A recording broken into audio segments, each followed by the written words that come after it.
The CBC's Stefani Langenegger has been covering politics in Saskatchewan for nearly 2 decades. She's seen a lot of legislative secretaries come and go, and she joins us now in the studio. Hi, Stefani. Tell us, what is a legislative secretary? Jill, it's a question lots of people have. Unlike a cabinet minister who has a portfolio, let's say social services, and would make an extra $50,000 more a year on top of their $90,000 plus salary, legislative secretaries are given special one-time duties that are much more specific. They work under the direction of those ministers. So, for instance, as you mentioned, there's a legislative secretary for Irrigation Expansion who would report to the Minister of Agriculture.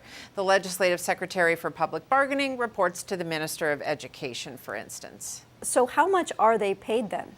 Well, so historically, it's varied. They can be paid right now nearly $14,000 a year on top of their base salaries.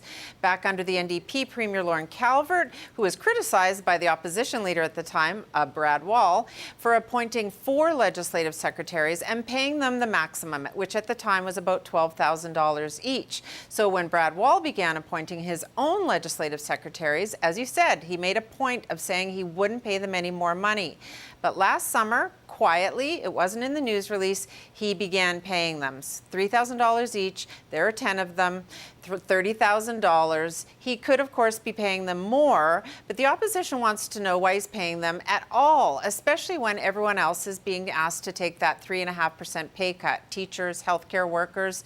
Of course, MLAs took one first, but this bonus pretty much negates the effect of the pay cut for the backbench MLAs, who happen to also be legislative secretaries. And did the government say why it's decided to pay them this $3,000? I asked twice, and the government spokesperson said that the Premier decided that they should get something and that it's just $250 a month, Jill. All right, thanks, Stefani. You're welcome.